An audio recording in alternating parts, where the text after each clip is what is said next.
Thank you so much for being here. We appreciate your support, your interest in this topic, and your attendance and participation. My name is Roland Williams. I am the President and Director of Training for the Gorski-CENAPS Corporation, and we are a company based out of the United States, and we provide in-service training, skills building, educational resources, on-site consultation to programs and individuals working in the field of substance abuse treatment, addiction, and mental health disorders. I have the pleasure of being in India this week to follow up on some work that I've been doing with Samarpan institution in Pune and also Mumbai. And they are a residential and outpatient substance abuse de-addiction program. And they just recently, as of yesterday, actually just acquired what we call the Center of Excellence designation for being a program that has exemplified high standards of chemical dependency treatment, education, and support. And they specializing, one of the specialties being working with a chronic relapse-prone client. So I'm proud to say that Samarpan is the first Center of Excellence in Asia. So we're very proud of them and very proud of the work that they're doing. So anyway, while I was here, we had the opportunity to provide some information and support, give you a little bit of idea of what we at CENAPS are doing, and also a little about what Samarpan are doing in their program. So welcome. The title is an invitation to this webinar was an introduction to substance use disorder counseling or counseling. And I'm going to talk to you about that. I thought if I'm going to talk to you about that, I want to show you exactly what the standards are, what's expected for a person working, what skill set, what is required to facilitate a complete course of treatment from start to finish. So what do you look for? What is the expectation of what skills you have to have as a provider, as a clinician, as a psychotherapist, as a psychologist, as a doctor, as a counselor, anybody working with a person with a substance use disorder. Ideally, you want to have a certain set of skills. You want to have some skills. And it's not just love, it's not just passion, it's not just your own recovery, it's not just your desire to help someone. This business is very different than many other jobs that you may ever have. This is even if you're a therapist, this population, what's required is very different with this population than almost any other population that you might have. And one of the reasons for that is that if people don't do well in their treatment, in their care, they could die. That's the bottom line. Well, we're working in a life and death industry. We're working with people that if they're not successful in their treatment, they could die just like a person with cancer who doesn't take the cancer treatment or doesn't take to the cancer treatment, they could die. It's deadly.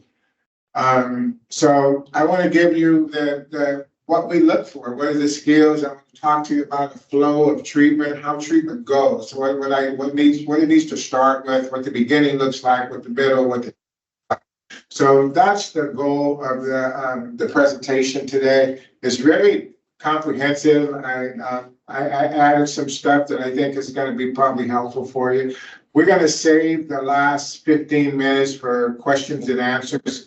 And I'm going to have my colleagues, Obi and Martin from Samarpan are going to join us for the last 15 minutes to field questions and answers. So if you would wait until the end for questions and answers, and even with chats, I won't be looking at or responding to any chats during the presentation. I'm going to wait until the end because it just is distracting when you're presenting and trying to do chats at the same time. So I'm not ignoring you. And also, if you could remember to turn your microphones off, keep yourself on mute during the course of the training, so as we can minimize the distractions. All right, we're going to go ahead and get started. So you see the title is Working Effectively with Clients with Substance Use Disorders and Co-occurring Mental Health Diagnosis. That's the terminology now. And let me say this also. I don't know where we got a lot of people that are scheduled to be here, and I don't know what your experience level is. I don't know how long you've been working in this industry. I don't know how long you've been working with this population. I don't know how much training you've already had. I don't know what your clinical orientation is. So I may very well say something that you already know, which I hope. But I don't want to assume you know anything. So I'm gonna give you maybe something that sounds a little basic, and something that, like I said, you already know, and it seems like, why is he talking about something? Because everybody may not know it. So that's the approach that I'm going to take. All right, and so what we're going to talk about is called the 12 core functions, and it's the 12 core functions. It's a standardized. We can turn to the next slide. Thanks. Psychotherapists, psychologists, some psychiatrists. They had a multidisciplinary team. And what they wanted to do is they wanted to come up with a skill set, because early on in treatment, in the 50s, the 60s, the 70s, even all the way up into the 80s, people who worked with drug addiction and alcoholism, primarily their skill set had to do with their own personal recovery. There's a belief, and it's still pretty strong today, that to work with people that are substance abusers, work with an addict or an alcoholic, you have to be an addict or an alcoholic. And that's a very dangerous perspective, because what that suggests is that if you're not an addict or an alcoholic, you can't help me. So if I'm an addict and alcoholic seeking help, seeking relief from my addiction, and I come to a program and I get a psychotherapist who sits in front of me and says, I want to help you to get sober and stay sober. And I ask her, are you an alcoholic? Are you a drug addict? And she says, no. And I said, well, you can't help me. How could you possibly know what it's like for me? And so he dismisses her. Now, he might go through 10 therapists before he finds one that's an addict or an alcoholic in recovery. And even they may not relate. So by having the idea that you have to be in recovery to help me, closes the door on the possibility of getting help from someone could actually save your life. So but prior to that, 80, 90%, 95% of the people, the counselors working in addiction treatment, were people in recovery. And what they typically shared was their own recovery. They shared what worked for them. They shared whatever support group they were a part of. This is what I do. This is what you should do. This is how I got sober. This is how you got sober. And in doing so, what we discovered, I've been working in this industry since 1986. I've been working full-time in addiction and mental health treatment since 1986. So I've seen a lot of the changes. What we noticed back then is that a lot of the counselors, they relied so heavily on their own recovery that they didn't get education. They didn't learn some clinical interventions that you learn in school, that you learn in trainings. They didn't learn any specific techniques. They relied too much on their own personal recovery. And so back in the 80s, it became really clear, because even in the 80s, we knew this was life and death. We knew that if a person came to treatment and didn't succeed, they could die. So we started thinking, wow, we got to do something different here. These people need more than that. They need more than knowing that you can do it. They need some techniques. They need some clinical skills. So in the 80s, we decided that we need to figure out, well, what skills are they? What skills does a counselor? If somebody's working in this field, what do they need to know? And so that's where this came from. And they came up with 12 core functions. This is the foundation you hear about the 12 steps. 12 steps, I love the 12 steps. You hear about the 12 steps, very popular, a big part of working in this industry. I don't know if it was coincidence that they came up also with 12 core functions. The difference is the 12 steps are very similar to the Eightfold Path, the 10 Commandments, the Four Noble Truths, the Golden Rules, just good ways to live. These are not just ideas, these are actual actions that you take, clinical interventions. And so that's what we're going to talk about here. And I'm going to go through each one of them, and it's going to show a whole, what's the cool thing about it, it shows a whole progression of treatment. It shows like if I'm going to work with somebody, and you can do this whether you're in private practice, you can do this whether you're working in a group, you can do this whether you're working in an inpatient, a residential, or an outpatient treatment setting. It still applies. It's universal. So I want to, and it's the beginning, the middle, and the end. What happens when you first get the phone call, all the way what happens when the client is ready to discharge.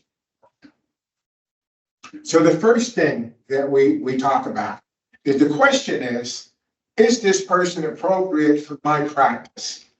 The client makes a phone call, somebody, when the first contact is made and you're considering working with this client, with this patient or client, whatever you might call them, you're considering this person calls up and says, hey, I'm wanting to get I need some help.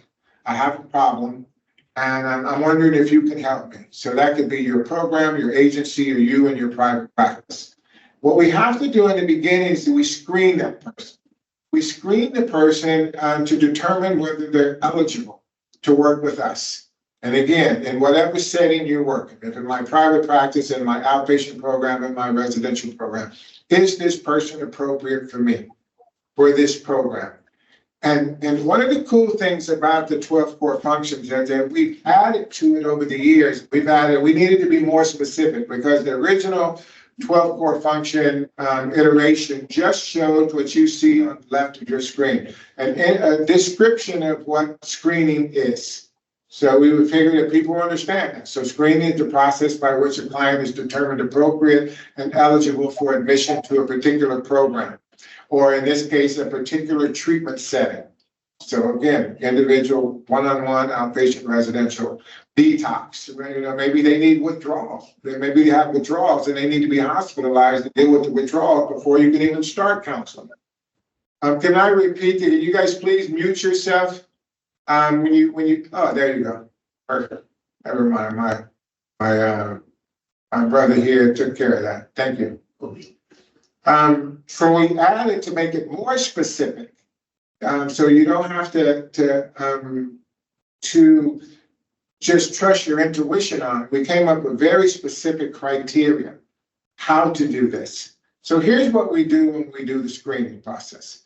Number one, the global criteria. We evaluate psychological, social, and physiological signs and symptoms of alcohol and other drug use and abuse. So the first thing we're saying, if we're talking here specifically about substance use disorders, so let's say you're a residential program and your program treats addicts and alcoholics. It's a substance abuse program. Maybe in your private practice, somebody calls you and you want to know, let's say you specialize in substance abuse, de-addiction as you call it, or maybe you don't. Maybe you feel like, I don't know enough about this to work with somebody who has a substance use disorder, who has a severe substance use disorder. So the first thing you want to find out is, does this person have a problem? So you want to ask them about history. Do you have a history of substance abuse? What does it look like? When did you start? Or what are you using? How much are you using? What happens when you stop using? Have you ever been to treatment before? What are some of the negative consequences as a result of your use? You want to get a sense of what their use look like. Now, if their use is present, and let's say you're a residential substance abuse program, and they have a long history of use, then they're appropriate for you. You say, yeah, well, we're a substance abuse program. That criteria they meet. You're a substance abuser, you got a history, you've had negative consequences. Yep, that's what we do. So that one, you can check that out. But let's say you don't work with people with substance abuse. Let's say you don't feel skilled enough to work with a client who has a severe substance use disorder. Let's say their alcohol abuse disorder is severe. Let's say they have a long history of heavy alcohol use with major negative consequences, with the history of withdrawal symptoms, hospitalizations, etc. And you say, I don't feel comfortable working with that client. I think the client deserves to work with somebody who has more expertise in this area because I know how serious it is. You need to know that, because before you take a client that has this problem, that's an awesome responsibility. That's a huge responsibility. You're saying that somebody's coming to you with a life or death issue and say, can you help me? And if you don't feel that you have a sufficient amount of expertise in that particular arena, refer them to somebody else. Say, yeah, but we don't really work with, that's not my forte. For example, people with trauma. There are people who have trauma and severe trauma, and a lot of people say, I can work with you, but unless you are what they call in the US doing trauma-informed therapy, unless you've had some very extensive training in working with trauma, you could actually hurt somebody with the best of intentions. So you have to know what we're capable of treating, either me as an individual or me as a treatment center. Then you want to determine the client's appropriateness for admission or referral. Should I bring him here, or should I refer anybody that you can't see? If people come to you seeking help and you can't work with them for whatever reason, you always make a referral. You say, we might not be the best place for you, but why don't you try Samarpan? Why don't you try the outpatient program? Why don't you try AA? We might refer someone out. Always make a referral. Then you want to determine the client's eligibility for admission. And that could be a whole lot of different things that can make them eligible or ineligible. Maybe it's an age. Maybe the client is a teenager and you don't work with teenagers. You have to be your program. You have to be 18 or older to come to the program. Maybe the client has, maybe your program takes insurance. Or maybe your program costs a certain amount. The client is indigent. The client can't afford that.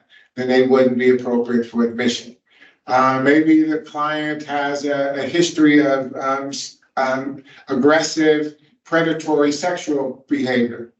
You don't take clients. One of the exclusionary, every program should have typically have an admission criteria and also an exclusionary criteria. What makes you eligible to be in the program? What makes you ineligible to be in the program? Some of the things that would exclude you would be age, would be a history of criminal, sexual, predatory behavior, unwillingness to participate in the program activities. It could be something like a person is cognitively or psychiatrically incapable of going through the day-to-day activities of the program. Like they can't. Maybe they're blind. Maybe they're psychiatrically so impaired that they wouldn't be able to sit through a whole course of treatment in a day. So you try to determine the client's eligibility. Are they eligible for this program? And then you start looking at things like coexisting conditions, psychiatric conditions, medical conditions that might require. I've had places, I had a couple of programs in my career that were the landscape of the program. First of all, the program was on a big property, and there were a lot of elevated walkways and stairs. And so if a person was not ambulatory, if a person was in a wheelchair, we wouldn't be the best place for that person. Period. We would not be the best, and we had to exclude people from the program because of coexisting medical conditions. We've had people that in the screening process, it becomes clear that their psychiatric condition is so significant that their psychiatric condition was more of a priority. They needed to be in a place that could handle the psychiatric condition in order to ever get to some of the underlying issues related to substance use disorder. So their psychiatric issues are so significant that they were not appropriate for our program. They needed to go to a place that was more heavy, focused on the psychiatric issues. So you're looking at all of those kind of things as you're just screening. We haven't even started treating the person. We're just looking at, is the person appropriate for us? And then we stick to all the laws and regulations in your agency related to the services that you provide. Do you have a license to provide these services? Are your services appropriate for this particular client? So again, I want you to think about that for a second. So it seems so simple, but I want you to think about how sometimes people wind up being treated in a program or with an individual that wasn't a good fit. That person probably should have went somewhere else. If that person was screened appropriately, that person probably would have been referred to a different program, to a different treatment setting, to a different level of care. You don't take people in just because this is what you have. You don't, if the person needs something else, if you have a person who needs a root canal on their teeth, but your office only does cleaning, and they come and knock on the door and say, I need something done to my teeth. And you said, okay, we'll do a cleaning, but I need a root canal. No, we'll do a cleaning. You do what you do, bring them in to do what you do, knowing that they need something more than what you do. And so we don't just take people into our practice because we can. We determine in the beginning that that person is eligible, and we actually think we can help that person. Really, really important stuff. And here's the skill set that you need to have to complete the screening process. You probably in your career already, you've probably had people in your treatment that after, in retrospect, you realize shouldn't have been there. You realize, wow, that person probably would have been better served somewhere else. Maybe sometimes the screening process in programs, like in large programs, the people who are providing the services are not even the ones doing the screening. The screening is often done by a third party. There may be a portion of the program that all of the intake calls or all the inquiries come through one place. That person or that part of the program determines, yes, bring them in. And the person goes into the program and the staff says, why is this guy here? He doesn't even believe he has a problem. This guy has got major psychiatric, he should be in a psychiatric program. This guy doesn't even want to stop drinking and using. Why is he in this program? He wasn't screened out.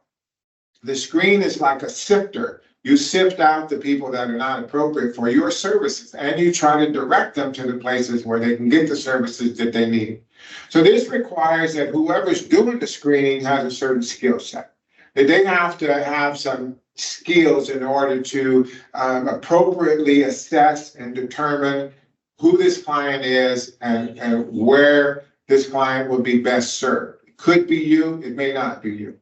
And you have to be able to describe what criteria you use to determine this. In programs that are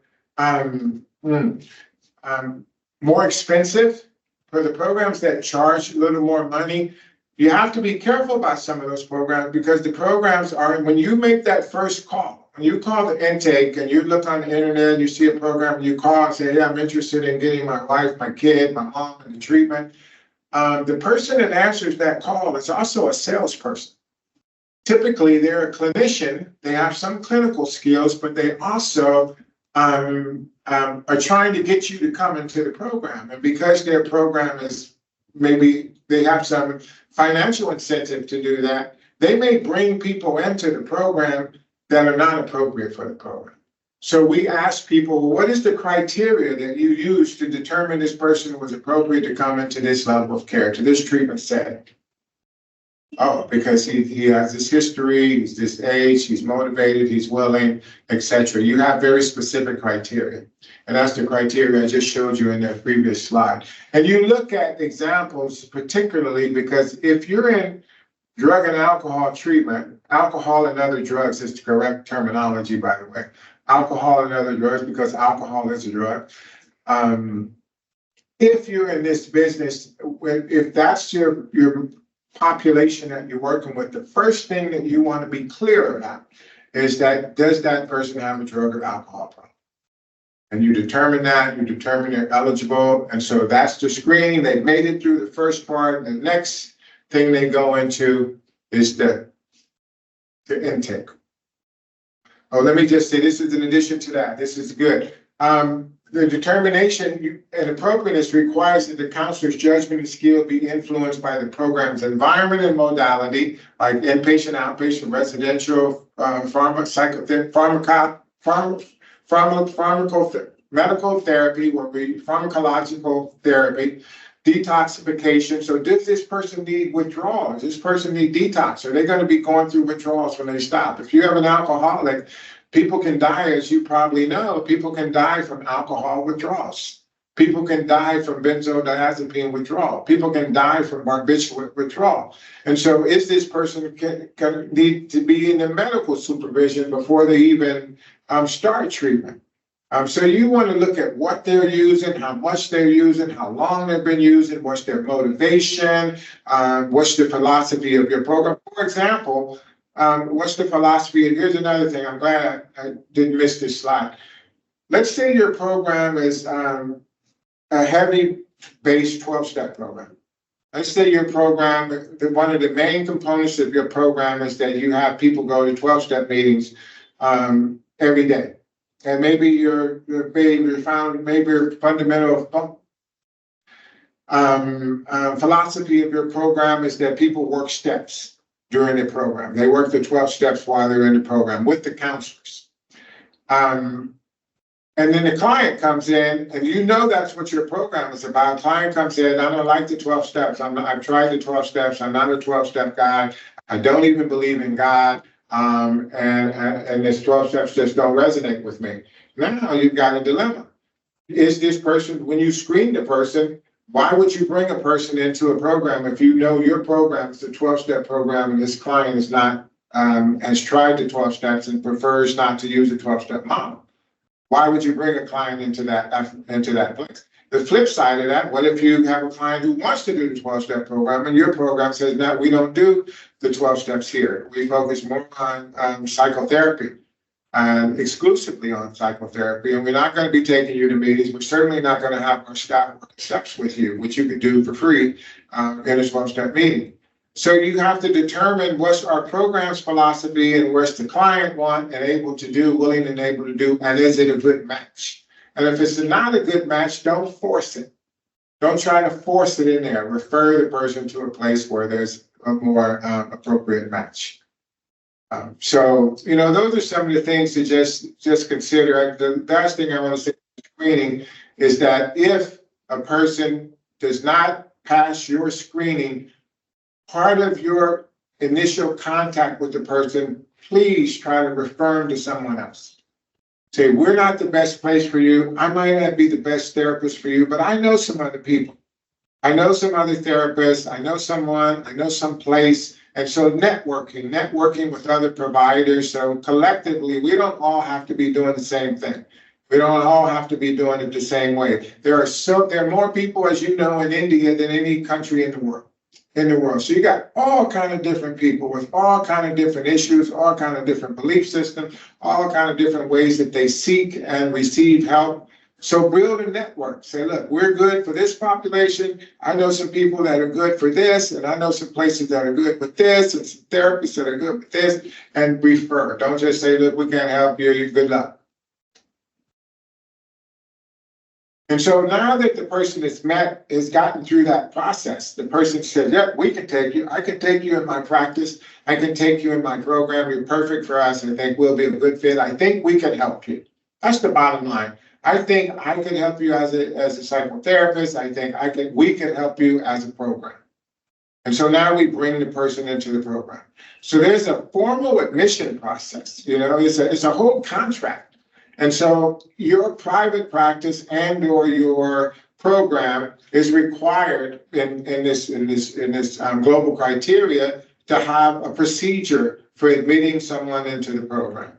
And so that's the documentation that's required. As you complete all of the forms, the contracts, the conditions of admission, the financial agreement. So usually there's a whole packet. Just like you go to any doctor's office, and before they treat you, they have you fill out all of that information. You tell them about confidentiality, what you're willing, what you're able and not able to share about them. You give them a description of what the program is.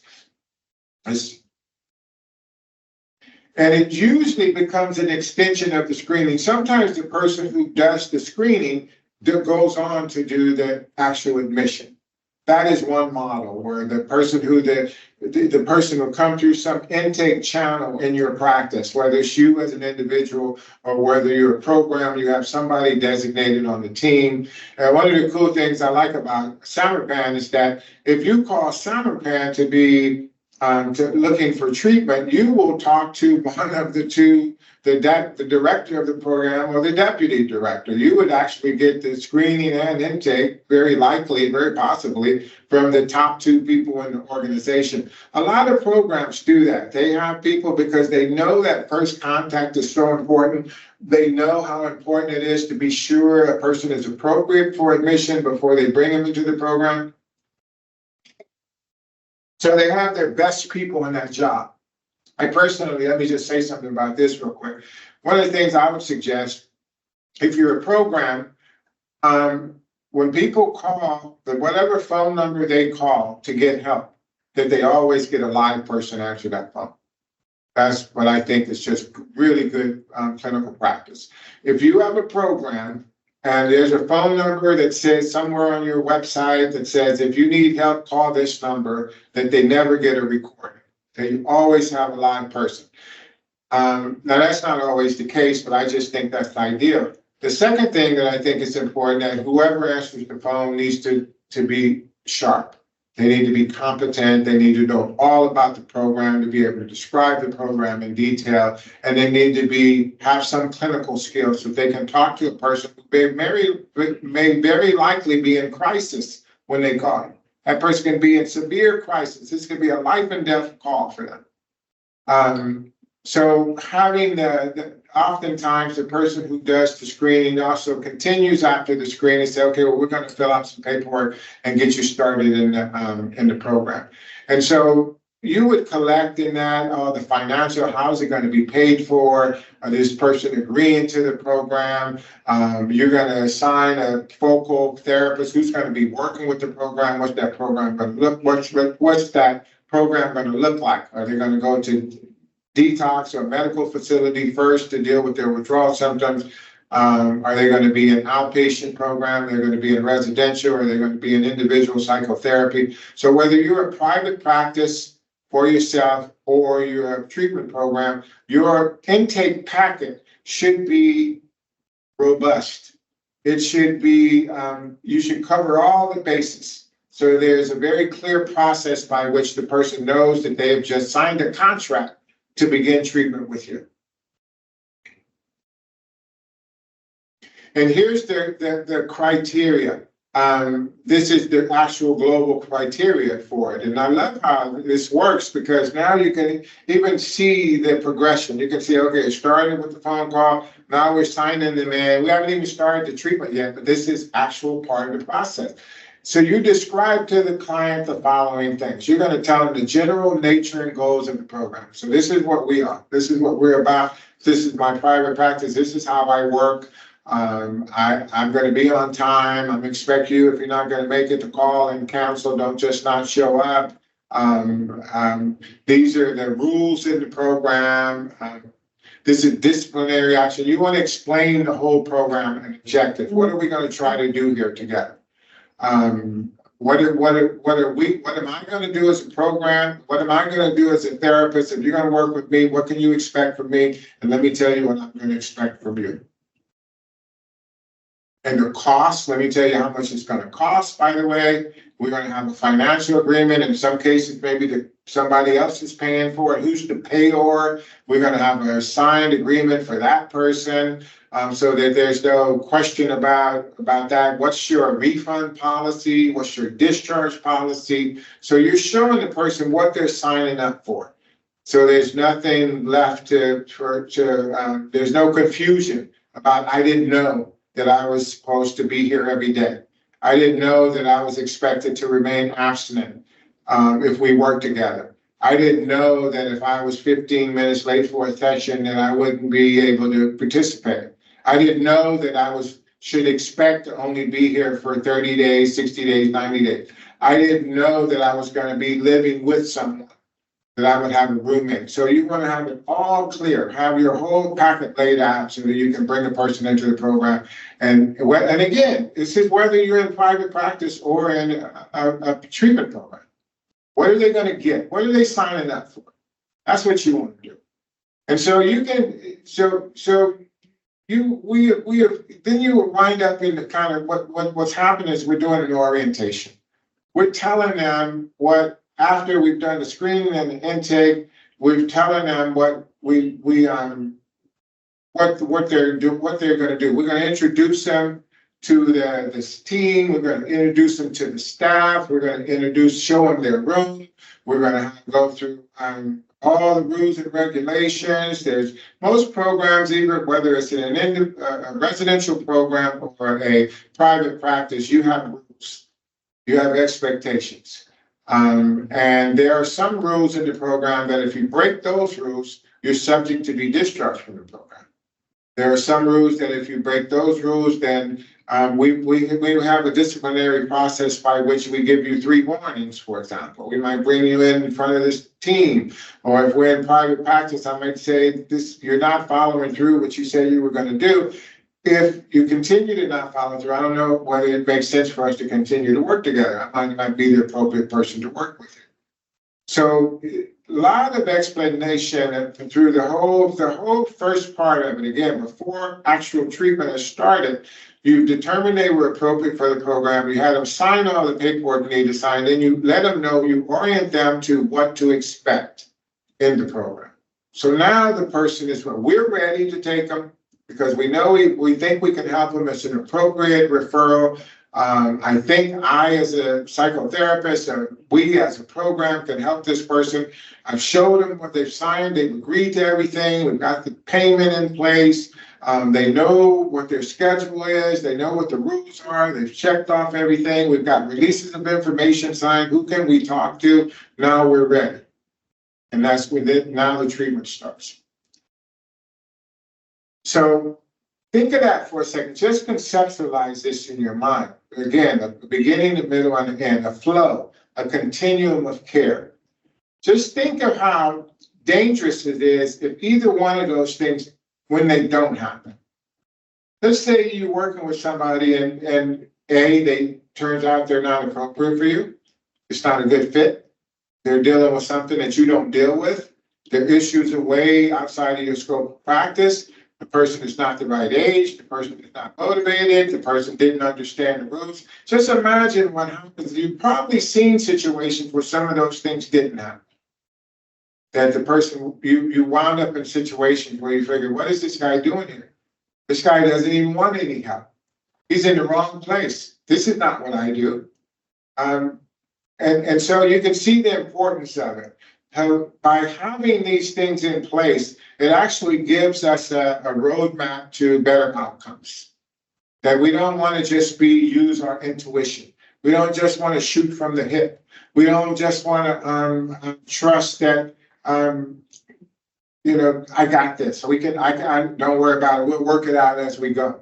Because again, you can have the luxury of doing that with a lot of other things. Work it out as you go. Figure it out on the fly. It's irresponsible to do it in this business when you're working with people's life, when something is so serious that the person could die if they're not successful. We want to do, if you're going to do this work with this population, that's a big responsibility because you're saying that I'm going to be part of trying to save this person's life. And so if you're willing to work with this population, you have a responsibility to be as skilled as possible. As skilled as possible. Your incompetence, your inability or unwillingness to do this work professionally and thoroughly with the best of intentions can actually hurt somebody. We could hurt somebody. I learned early in my career, if I had no business doing this, because when I first started this career in 1986, I had a client point out to me after a year of doing this work that I didn't know what I was doing. I thought, I'll figure it out. I got it. I'll figure it out. I do want to help him. I knew I wanted to help him, but I didn't have the skills. I didn't have the tools. So you can only give what you got. And then when you run out of what you got, the person needs more. What do you do? A client told me, man, you don't know what you're doing. Basically, that's what he told me. What are you doing, man? You don't even know what you're doing. And I thought, whoa, he was right. And I got as much training as I could since then. I've been learning and learning and learning. I was curious and open ever since. There are other ways better ways, newer ways, efficient ways, effective ways to help people on this journey. So anyway, the first thing we get them, we've done all that stuff I just mentioned, and now we have to decide what are we actually dealing with. Let's get in deep about what's going on with this client. Let's find out what's appropriate for this client. Before we start working on them, we got to get to know them. We got to find out the good, the bad, and the ugly. We got to really take a look at the issue. What does this client present with? What is presenting symptoms? What is the precipitating factor that caused them to sign up for treatment or come to see you now instead of last week, instead of last month, instead of last year, instead of next year? What made you come now? What's been going on in your life?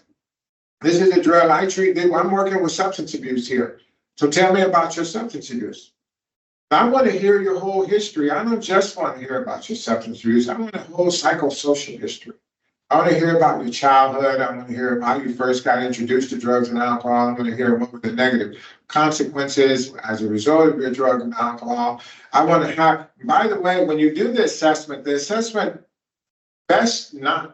ideally, it's not just a conversation. You have some sort of assessment tool.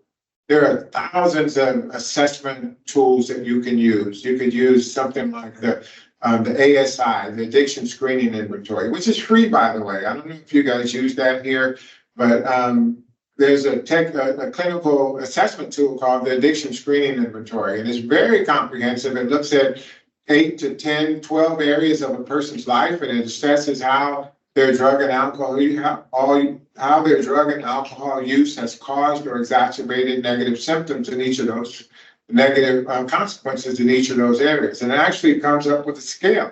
You can see that in this area, socially, physically, psychologically, they were severely impaired, legally severely impaired, and other ones not so much. And so you get an idea about where we need to focus our work. You also are assessing whether there are any coexisting conditions, coexisting mental health conditions, primarily coexisting physical issues, coexisting legal issues, coexisting psychiatric issues. So you get a full picture of them. And another thing, ideally, is that you're looking at the client's assets and the client's weaknesses, problems and needs. What is the person identifying as the strength that I have? Like, let's say the person is really resilient. The person never gives up. Let's say the person is very resourceful. He's gotten through a lot of very difficult situations by being resourceful. Let's say the person is very spiritual. So those are assets. You want to work with the strengths, and there's some of the weaknesses that the person gives in to peer pressure. The person has very low self-esteem. The patient has a lot of doubts about his or her ability to be successful in this. So you identify the strengths and the weaknesses, if for lack of a better word, as you go through this process. So the assessment, and you want to have some sort. So I would be looking for, you probably already have it, but if you don't have it, I would suggest finding an assessment tool that you can use in addition to a conversation with the person, or you can have some technical assessment tool. And there are several out there available, many of which are free, by the way. So although the assessment is a continuing process, and if you're in a program, I would suggest with the assessment that the assessment be multi-layered. The assessment tool is called the Addiction Severity Index, ASI, the Addiction Severity Index. And if you Google it, save questions, please don't put chats in the chat box. Yeah, just save questions. We're going to save time for questions and answers at the end. A best case scenario is that you have the assessment of the person assessed by different disciplines. So you have the psychiatrist look at the person. You have a medical doctor look at the person. You have a psychologist look at the person. You have a nutritionist look at the person. In a really good typical programs that are kind of real comprehensive, and I know at Samarpan they do that. You have a fitness person that meets with the person. Maybe you have some sort of spiritual advisor or component to the program. You have not just assess, because we're not just looking at your drug and alcohol use. We're looking at your whole life. And so when we come together to talk about this new person, everybody has their perspective, and you create this assessment, this clinical assessment. And it's from the clinical assessment. The clinical assessment is actually what drives the treatment. You can't come and a person can't walk in the program and we say, okay, good, you're an alcoholic, huh? All right, this is what we're going to do. I'm going to have you go to 5 AA meetings a week. We're going to work you through the first 3 steps, and we're going to help you find a sponsor. We're going to need you to find a sponsor.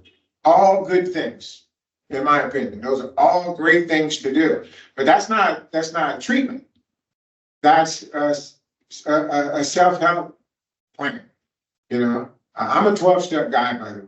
I've been clean and sober for almost 38 years. In June, it'll be 38 years that I've been clean and sober in narcotics. 12-step guy. I love the 12 steps. I know the difference between treatment and 12-step recovery. So the assessment would result in, now we've identified the psychological issue, we've identified the grief and loss, we've identified the low self-esteem, we've identified the chronic pattern of relapse despite all intentions to stay clean and sober. We've identified this person is in denial, we've identified this person has poor impulse control, we've identified this person has difficulty managing their anger, we have identified that this person has inability to sustain a significant relationship over any period of time. We've identified this person is non-compliant with his medications. Ooh, that's a lot.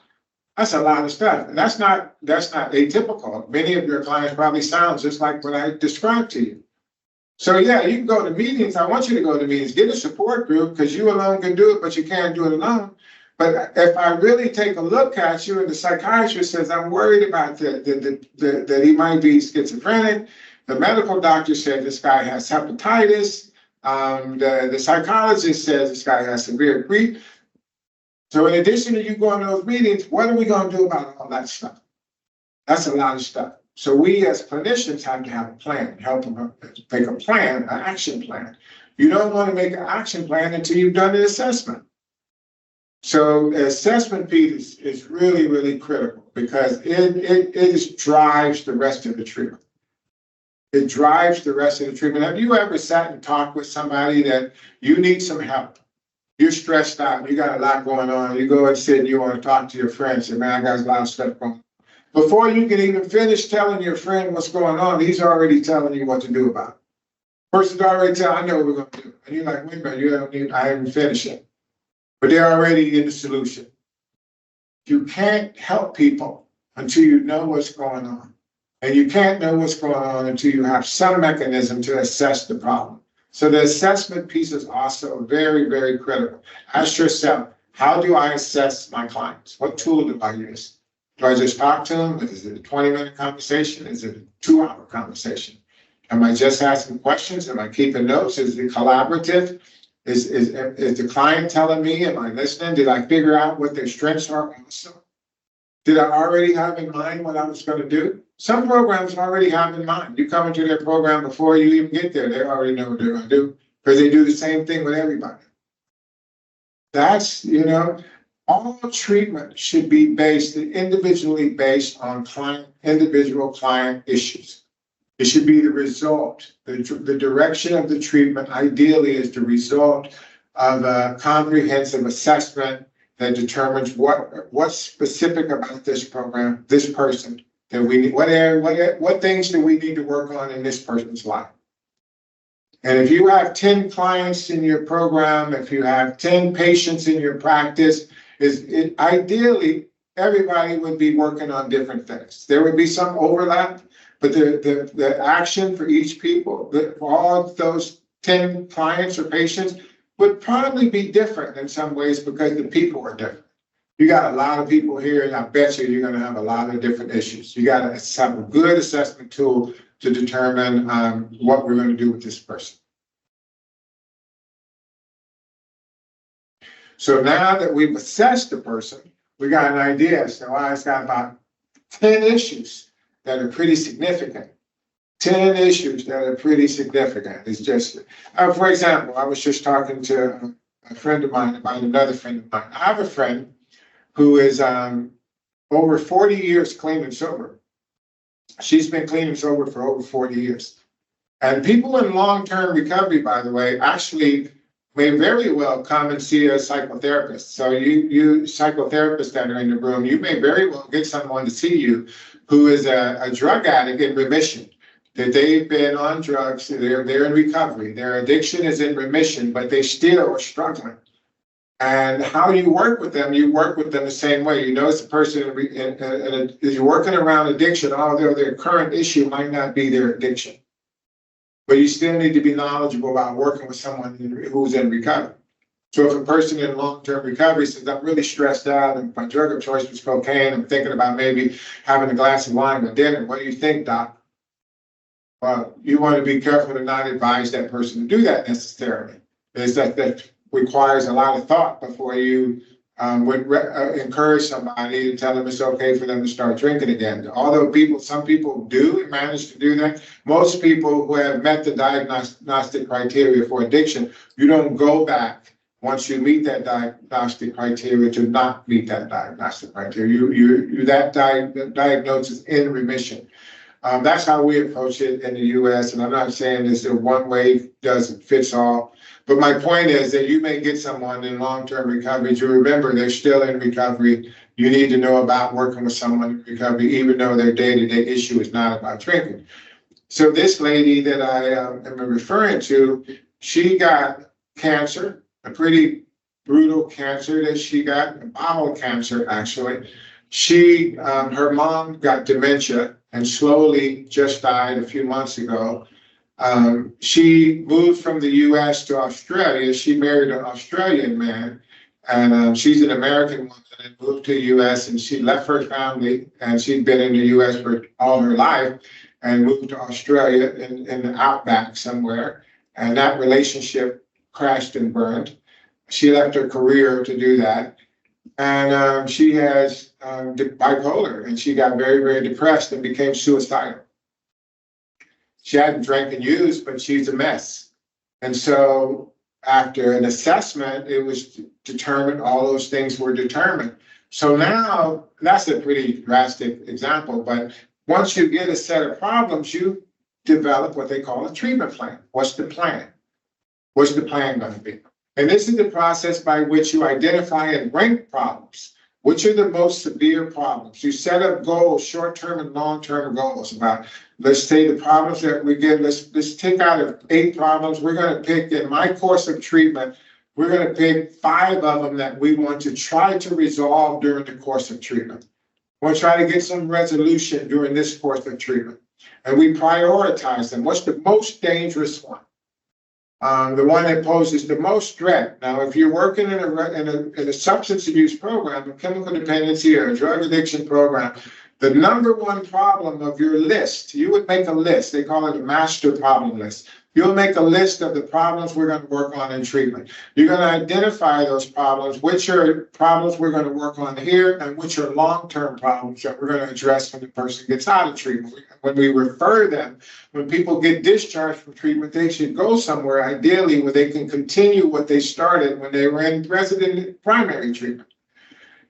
And if you're a treatment program, and you're a drug and alcohol program, your number one problem always needs to be drug and alcohol, substance use, whatever the drug and alcohol use was. We want to get that person clean and sober. That's the number one thing.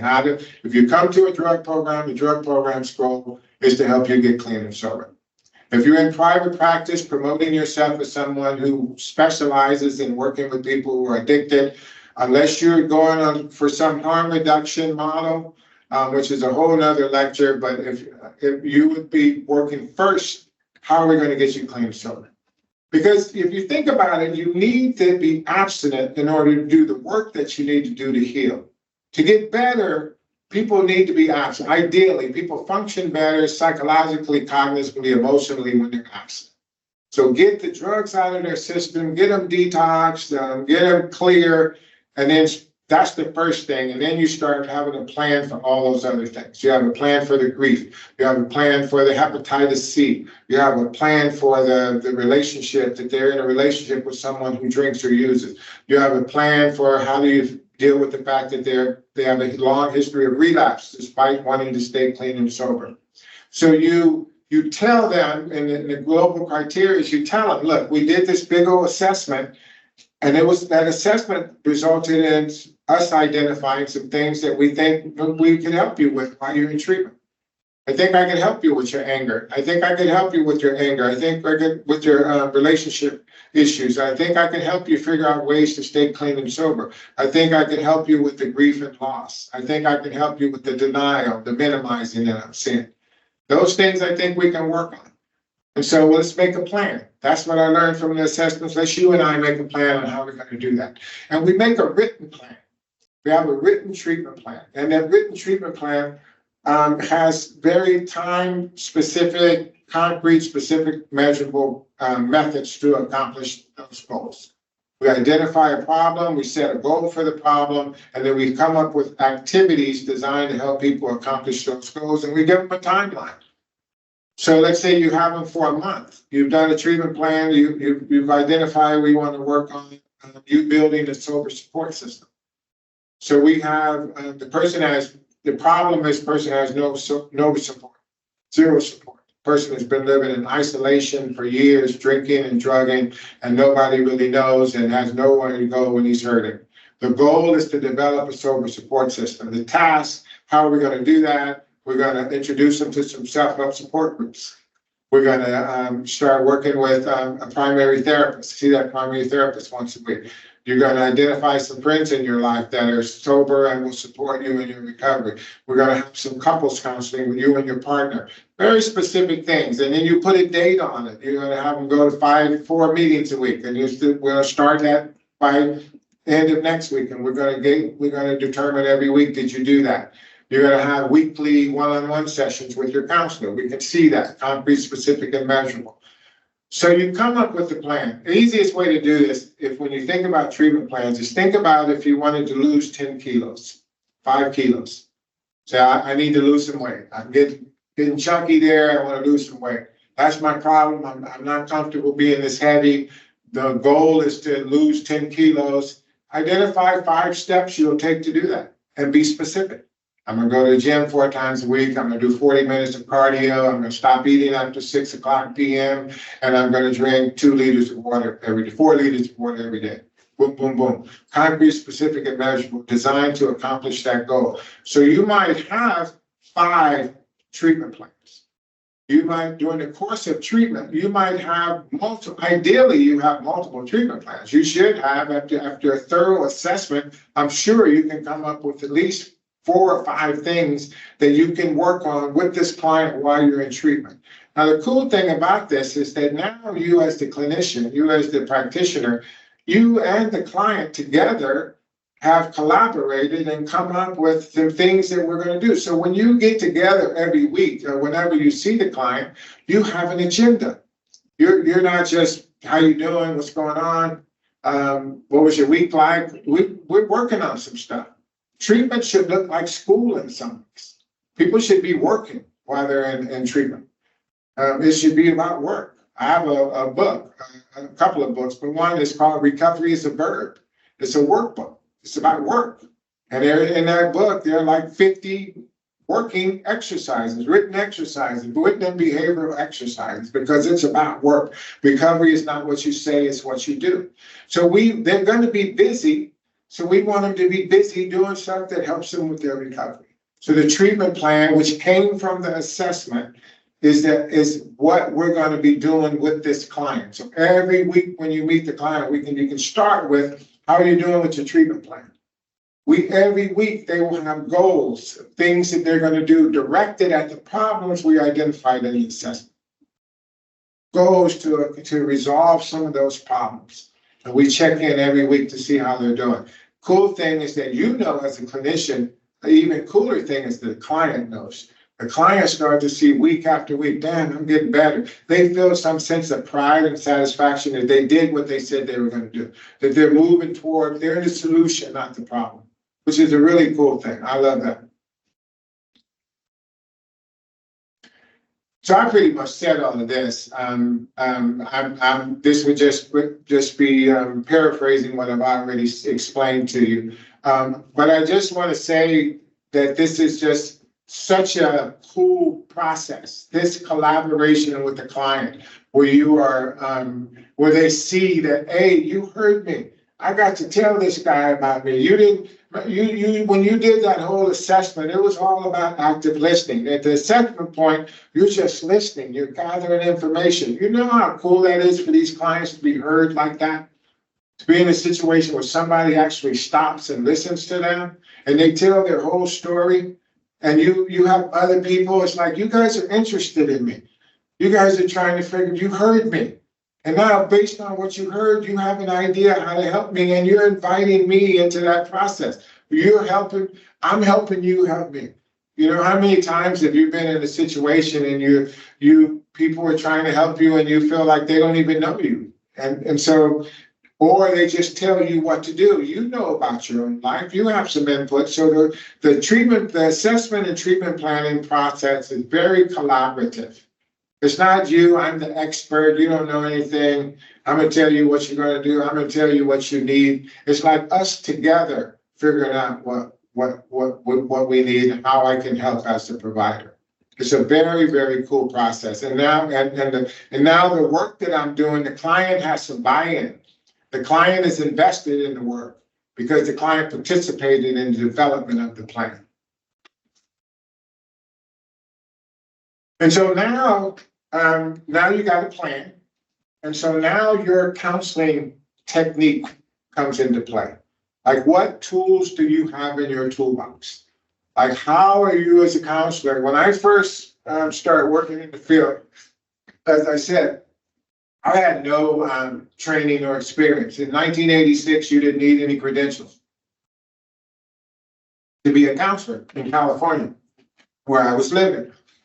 All you had to do was be in recovery, be in a 12-step meeting, and you could get a job as a counselor. And that's how most counselors started back in those days.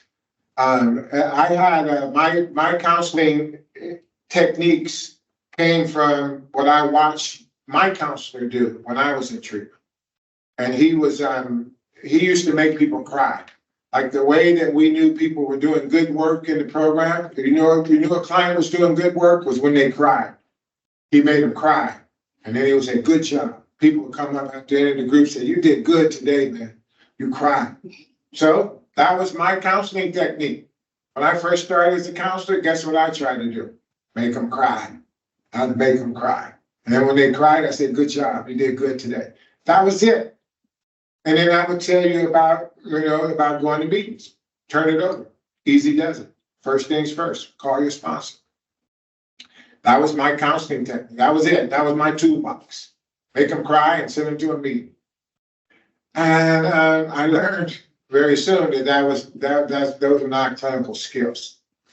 Matter of fact, so I wound up, like I said earlier, a client pointed out to me I didn't know what I was doing. I went to school and I was fascinated to learn how many clinical interventions there were, how many actual skill sets, how many counseling modalities, and I started learning about stuff.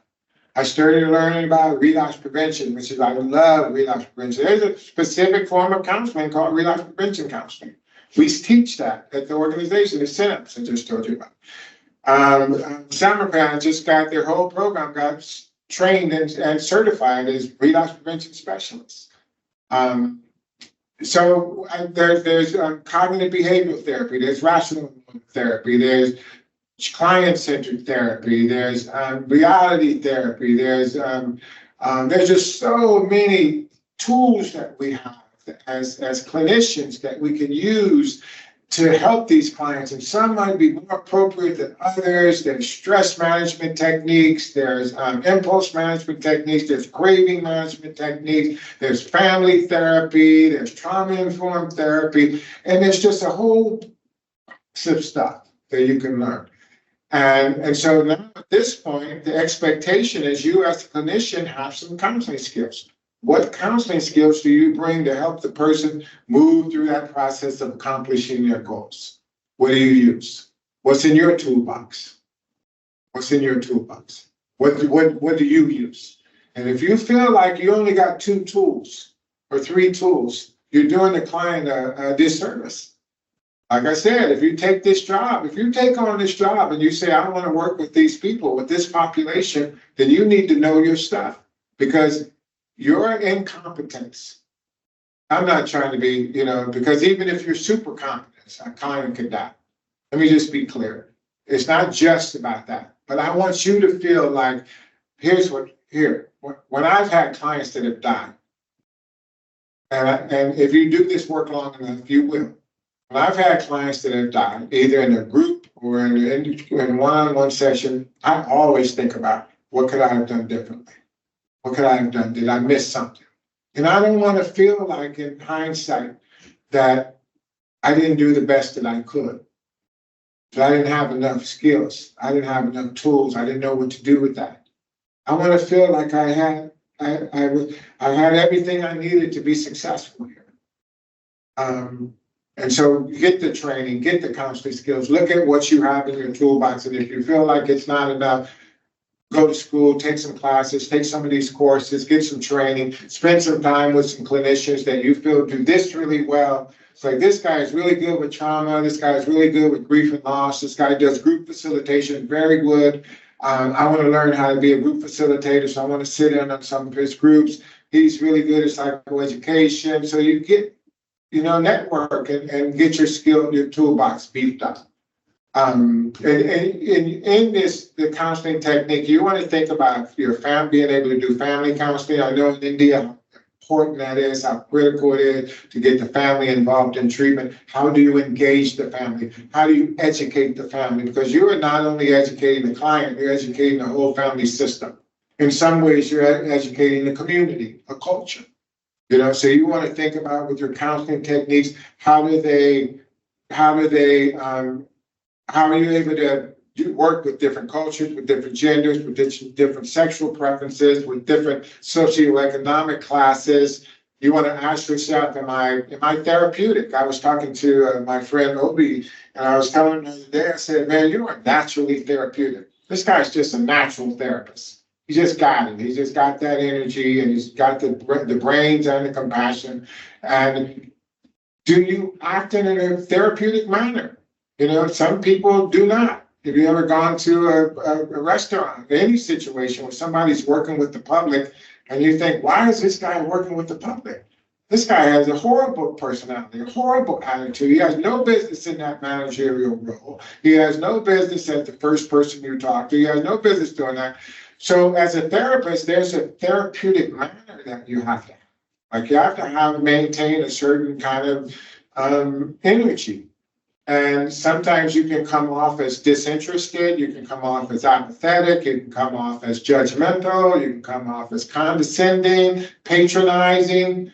And you do that with one of these clients, you lose them. They're done with you.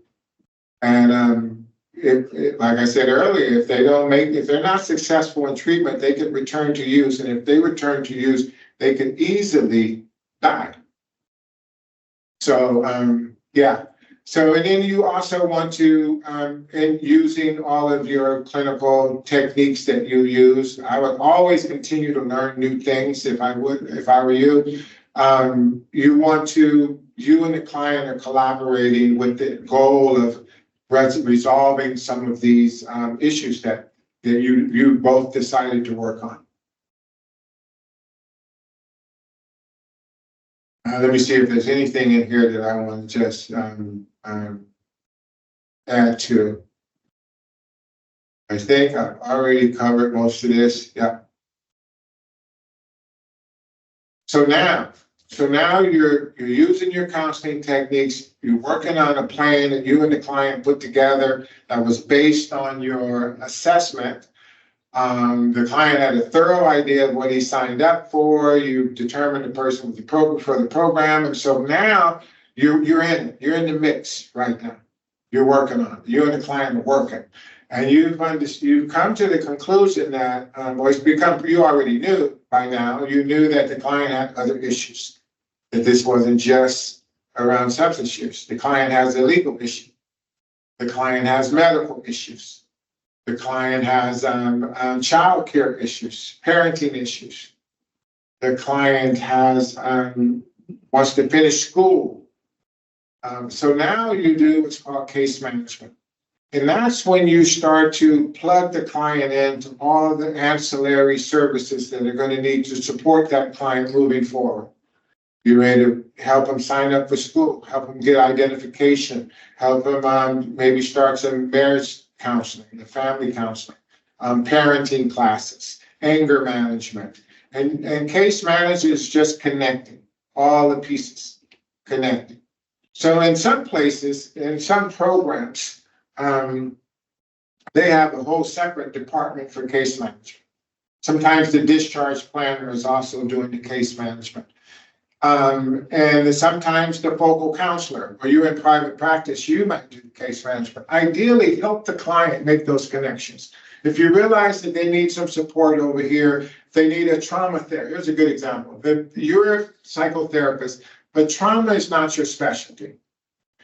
You know someone who that is her specialty. She is a trauma-informed therapist. She's taken all the training. She does EMDR. She does all the trauma stuff. You think that client would be not in lieu of working with you, but in addition to working with you, that client might be better served, might benefit from some additional trauma therapy.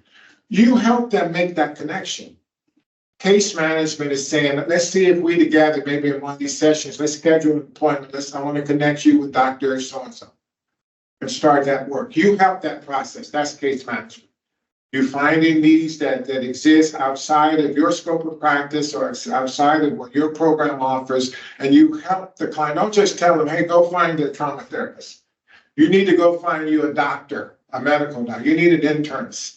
I think you should take some parenting classes. I think you need to do something with your anger. You ought to go take care of that. Case management is you helping them do that. And that is considered part of the treatment process. And the explanation, I just explained it. And now, during the course of treatment, we noticed over the years that oftentimes in treatment, something happens during the course of treatment that can throw a client off track.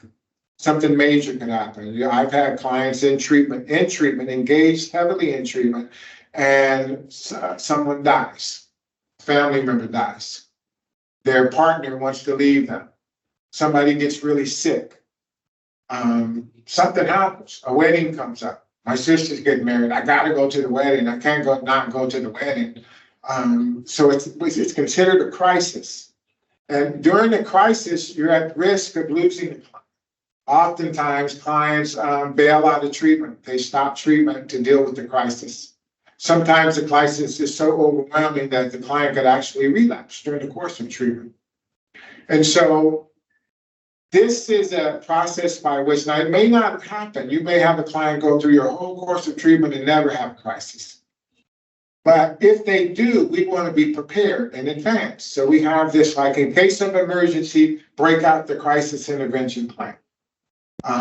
And so we are dealing with their emotional, physical, psychological distress that happens when a crisis comes up. We recognize the elements of the crisis. We implement an immediate course of action in response to the crisis. And then we try to enhance overall by utilizing the crisis events as a learning experience. I've had people had to go away to funerals to bury someone. I've had that people have to deal with a medical issue that came up during the course of treatment. And we make a plan for that. We work with them, we make a plan, and we come back, and it's powerful for the client to realize that I can get through a crisis situation and not use. And I had some help to do that. We help them do that. And so by doing that, we show them that they have the capability to deal with a heavy situation and maintain their recovery. And that's a very, very good lesson for people to learn. All right. Now, this is an interesting thing. So I taught addiction studies at university for 14 years. I was the director of chemical studies program, the chemical dependency studies program at California State University for years, for 12 years in that role. I've employed a lot of counselors. I've run treatment programs my whole career. One of the things that I noticed when therapists go to get their education to be therapists working in addiction treatment, is rarely do they get any education about providing education.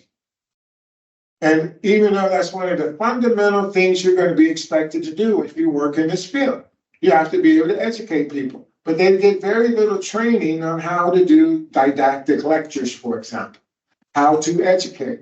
Most therapists aren't really good at that, actually.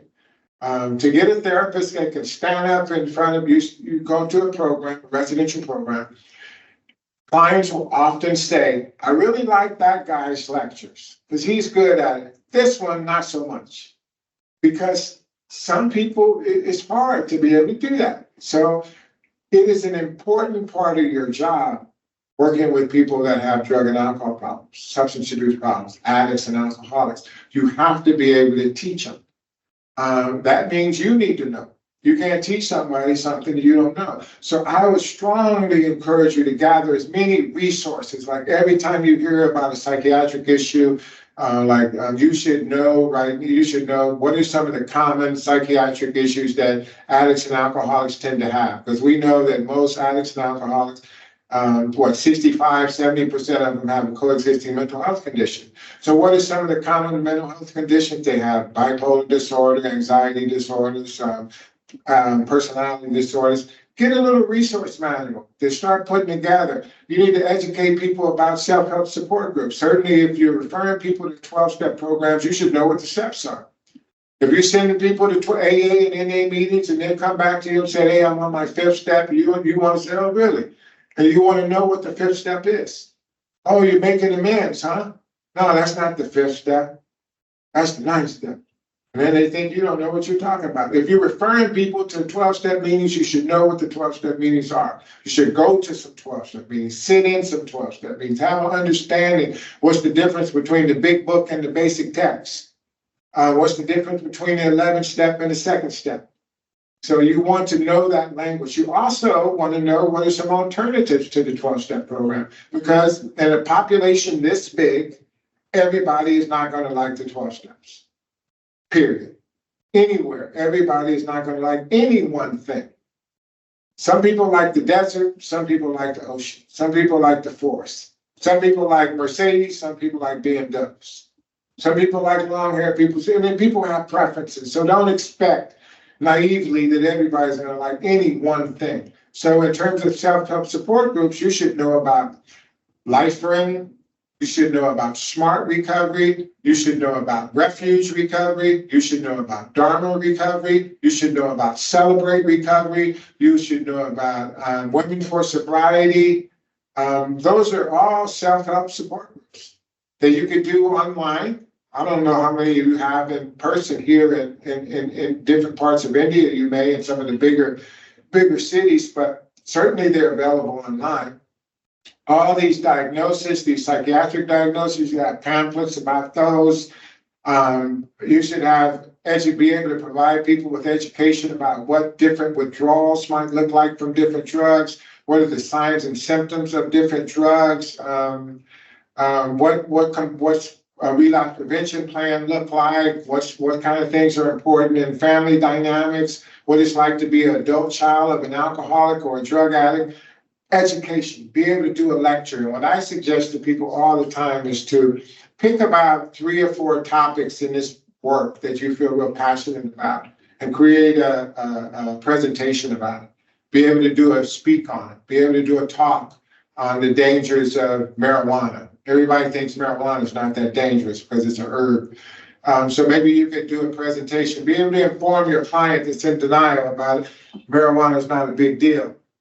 Be able to do a lecture with them, inform them how big of a deal it really is. So educate yourself so that you can educate your clients. A real important skill, very, very important skill that I think is under addressed. And I think I said that. And then here's another thing that I think, believe it or not, is part of treatment. Part of treatment is knowing when to refer. knowing when it's time to refer that person to a higher level of care, a different level of care, another practitioner. At some point in the process, it will be time to make a referral. Some of the conditions by which you would know you need to make a referral is that the person is dealing with something, the person has a need or a problem that you can't handle. Your program is not set up for, or it's outside of your scope of practice. You say the counselor has a need and we can't meet it. And so you start to say, look, we're gonna need to refer you to another. I need to, I want to, or you deserve to be referred to another place where you can get your needs addressed. Because we noticed that during the course of the treatment that the psychiatric stuff is becoming bigger than we thought. And we didn't know when you got into the program. This is a typical scenario.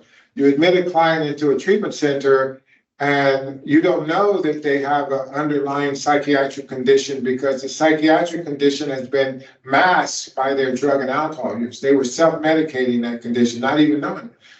6 weeks later, the drugs and alcohol out of the system and the psychiatric issues are right there. The person is paranoid, they're hearing voices, they're hallucinating, they become aggressive. We realize that the person needs to be referred to another place. The trauma is so, the trauma gets activated. The person has PTSD and something happens in treatment, the trauma gets activated, you can't stabilize them. You know that person needs to be referred to a place they can deal with that. They have a medical condition that comes up. So basically, you know at some point, maybe another thing that happens, which is a little outside of this, is that the client is no longer benefiting from your work. The work that you and the client are doing is not, you kind of run its course. And so some therapists will keep a client in treatment for a long time because as long as they can pay, they'll keep them in the program. I'll keep you here because you can pay, but it's pretty clear you're not doing what I asked you to do. You're not following the direction. You don't seem to be benefiting from it. You're just showing up. And at some point, you have to decide if the treatment is still working. And if not, refer them to someone where they can get what they need. So that means you have to know what the resources are in your community. You have to know who's out there. You know, we've been doing, I've had the pleasure of going to some networking dinners while I'm here.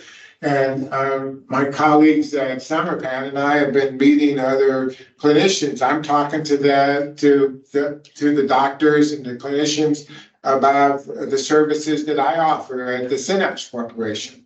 Samarpan is talking about the services they offer. The doctors are talking about the services they offer. And now we all know that she does that, they do this, they do that. And if that need comes up, I have places to refer.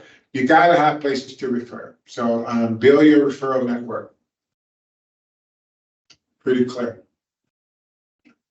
And then the report and record keeping. We only got 2 more. Report and record keeping. I have fired counselors. I have terminated employment with counselors who did not do paperwork.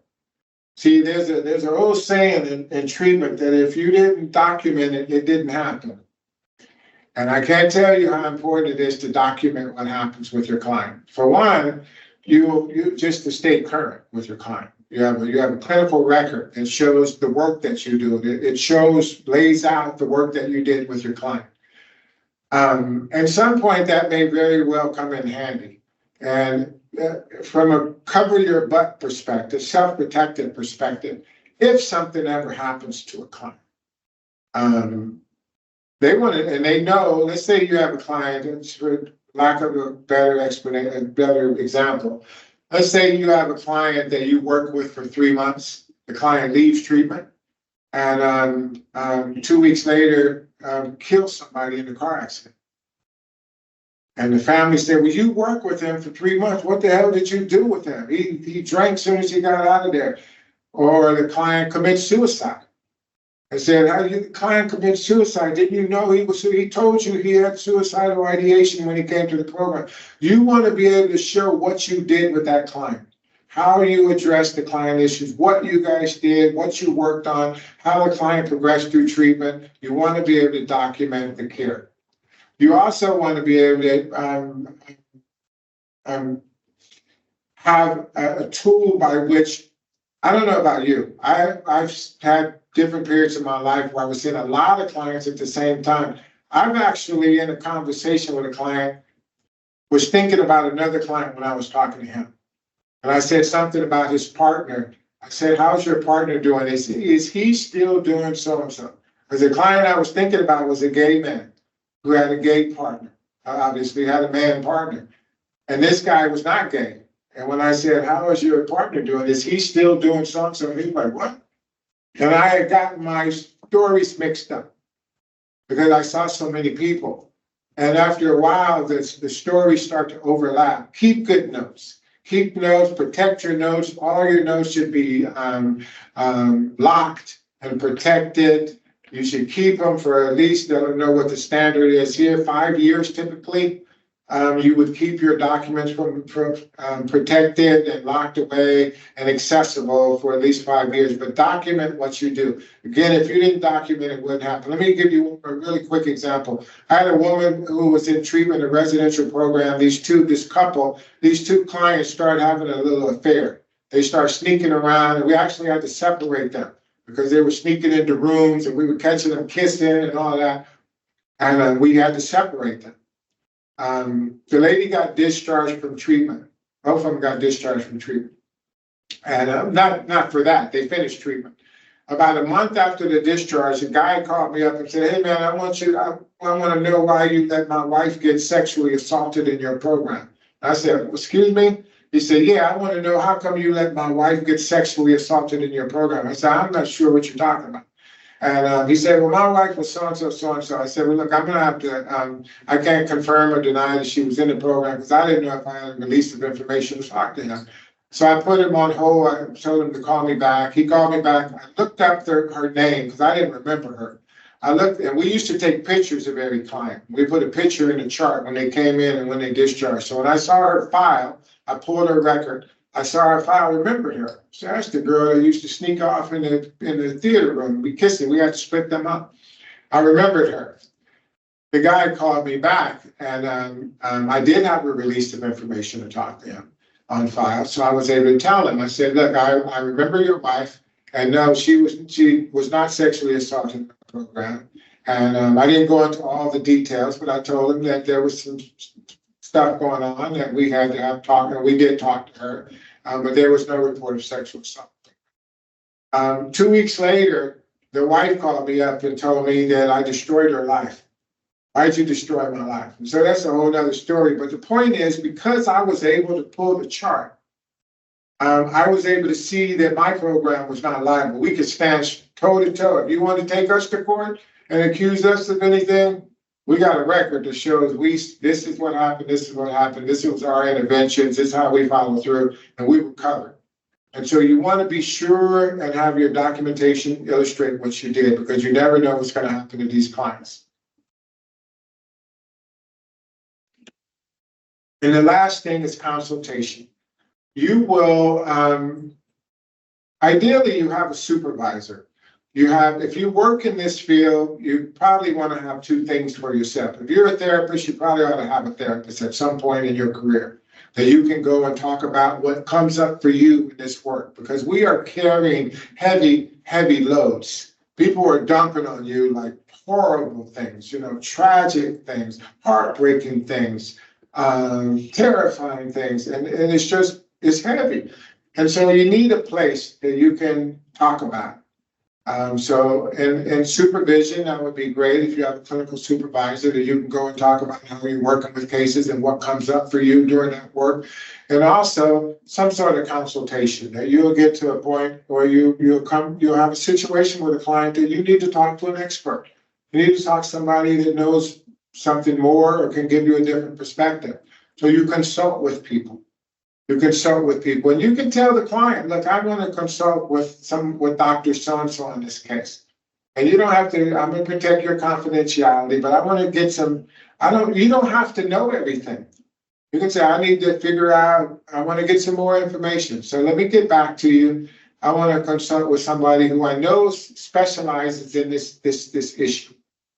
And then I'm going to talk to that person, I'll call you back. So you let the client know it's okay, and that you're gonna that you care enough about them to recognize that you want to get some additional information, so get some consultation. And again, it's part of the networking. No, you've got some pretty powerful, pretty smart, pretty talented clinicians, people who have been doing it for maybe longer than you. Start to gather those kind of, nurture those kind of relationships. So when you do need to consult, you know who to consult with. You're consulting with an appropriate resource. So yeah, I think that now you can see, and we can turn this on, maybe put people's faces on if they have. If you can see that how the whole process starts from a beginning, the middle, and end. You can see that we don't just do it on our instinct and our intuition. That we actually have several tools that we can use. That with a plan, with some structure, with some guidelines, we can actually move a person through a course of treatment, and it can be very thorough, it can be very comprehensive, and we can see very, very good outcomes, actually. So what I'd like to do now, first is thank you. Thank you all for being here. I really appreciate you being here, and I'm hoping that you got something out of this. And I'd like to bring my colleagues up here and see if people have questions and answers. So you can put things, I don't think we have a way to do the chat and have them be here. Let's see if we can get Martin and Obi to come up here and sit with me, and we can answer any questions that hopefully we can answer any questions that you might have. So you can unmute yourself and ask the question, or you can put it in the chat box. You're on mute, Selena. Hi, everyone. Hey, good morning. Roland, good to see you again. So I have a question about all the initial stages that you spoke about, the first 5, the intake, the screening, right up till treatment planning. Very often a client who comes in initially is still befuddled with the drugs and alcohol. And we're doing screening, we're making treatment plans, we are deciding where to place them, what program. And a lot of times all of that is being done more by the caregivers than they are not always in the best position to assess or to participate with the center on what the best course of action is. Or you said we prioritize at a later stage. They don't have clarity. There's a denial on a lot of the underlying issues going on. So how do we make the best fit or choose the best fit for a person like that, especially in this field, because people don't come in with clarity? Let me let you take that.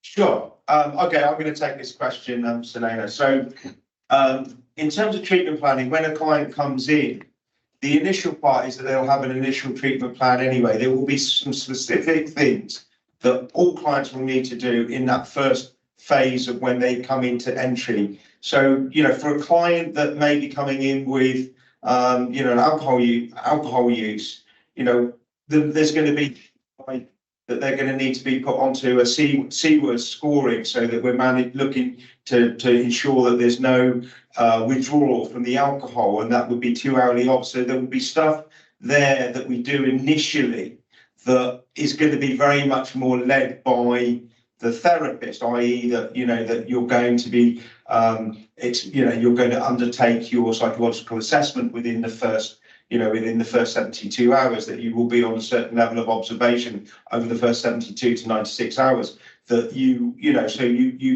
do that part first. The treatment planning in terms of around further down the line, which you would normally expect to start to develop a treatment plan towards the end of the first week with regards to the issues that that client is facing, then, you have to do it at that pace. Some clients, sometimes when they come in, they are going to be literally, it might take them, 7 to 14 days to actually settle in, to be able to actually really do any work, because of the medication that they may be on, maybe the medical management of their withdrawal, and that would all have to be treatment planned. So it's not just about treatment plan's not just about doing the therapy work, it's all around about all the other stuff that has to be in place when that client comes in. I don't know if there's any other. Yeah, I wanted to add something to that. Another thing is that for most clients, when they're coming in, they come in with a lot of comprehensive information. So as and when possible, we also ask for any previous medical history. If there were another treatment facility, we want to try and see if we can get as much of that information as possible. When they come to us, we do a whole medical assessment. They have a consultation with the psychiatrist. So all of this type of conversation with the family, all of this also paints a picture. So the initial element of the treatment plan might just be us focusing on the medical aspect first, because the person's coming, we have to take into consideration the withdrawal management as well. So that might be the focus. We might not even be at the psychosocial element at this point. So that's just the first bit that we're focusing on, like you said. As you were saying, that I had one client come to mind straight away that came to us. I mean, his liver was shot away. He was HIV positive. He had quite a few other things going on with him. So as opposed to us even thinking of, okay, what psychosocial interventions are we going to deal with? We focus more on the biological, the medical aspects of what he needed, trying to get as much information as possible, did the risk assessments we needed to do, ensure that he took his medication as prescribed, ensure that he attended appropriate levels of consultations with different medical professionals, so you're painting a global picture of this person to be able to address those needs as and when they come along. And as Roland said, it's all in order of priority. We look at things in the order of what's current, what can you put up till later on. I hope that answers your question. Good to see you. Thank you. Very good to see you. Okay, there's a question there from Nivedita. Do you mind asking the question? Let's see you, Nivedita. Today being a Saturday, having done gardening, I don't feel like I would be that presentable for you to see me, but We're not complaining. well, here you go. Oh, brilliant. Thank you. Hello, Nivedita. Fantastic. I think, Roland, that was such an exceptional talk, very comprehensive, very detailed, very, very experienced. Fantastic. Thank you very much. Yeah, I would like to know specifically, you talked about a recovery book that you like to use with the client, something, you mentioned that, and whether you have a specific intake form for Samarpan. With the comprehensive tools, you talked about ASI, you talked about, and there's so many tools out there. What are the specific tools that you like and recommend using? Thank you. The workbook that are you local to Hong Kong. Huh? Hong Kong. Oh, Hong Kong. Okay. The workbook that I referred to, my workbook is called Recovery is a Verb, and you can get it on Amazon. Recovery is a Verb. But the tool that I was talking about, the ASI, the addiction screening, yeah, you can get that on the internet. It's in the public domain, so you actually can print it out for free. They have a long and a short version of it. So I would suggest that as a tool. And then I have created my own, but there are several psychosocial evaluations or intake evaluations that pretty much ask the same kind of questions. We're asking about different stages of their life, the introduction of when they started using, what substances, what the pattern of use was like, when was the last time they used, and then you look at things like sexual issues, whether they've been a victim or accused of sexual abuse. You look at their motivation. So you can create a tool. You can create your own tool that you would use to gather all the information that you think you would need. And then I would suggest have a standardized tool to go with that interview. So an intake assessment, a psychosocial evaluation that includes family history and other things I'm probably not mentioning. I was also going to add, Nivedita, we also use, I tend to use a node link mapping as well. I get people to use images to tell their stories. So it gives a more comprehensive overview, they're just boxes. I tell them I don't want you to write loads, even if you have to bullet point them in there, so that it gives me something that when I go into the session, I can then get them to elaborate a bit more on those areas. And we can have a conversation based on those bullet points. Okay. There's one other thing I would suggest. I think I use it for a different kind of assessment that I do, but it's called a SASSI. And it's spelled SASSI. You familiar with the SASSI? Yeah. Okay, good. Yeah, I like the SASSI because it'll spit out a narrative report after the end if you do the online one. Yeah, great. Nice to meet you. Nice to meet you too. Thank you. Thank- Any other questions or even comments? So should we assume that we're done? I think so. Thank you guys so much for coming, for participating, for sticking with us through this whole thing. I appreciate the chat in the chat box that I just saw. Thank you so much. Great spending time with you. I hope it was helpful. I'm sure you have contact information from Martin, who's, as you know, the director of Samarpan, and Obi, who's the deputy director. And you can get, they would each, if you wanted to get in touch with me, they could share that. I can tell you my email address is rolandwms@mac.com, rolandwms@mac.com. And my website for the CENAPS Corporation is CENAPS.com, CENAPS.com.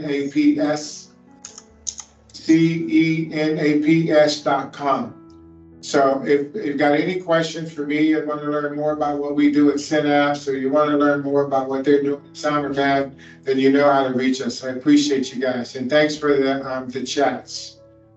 We see you guys. No, I just wanted to say thank you for taking time out of your very busy schedule. I guess most people tend to have the practice open today. So thanks for taking the time to listen to us. And if at any point you think there's anything we might be able to do to contribute to the work that you do or vice versa, please do reach out.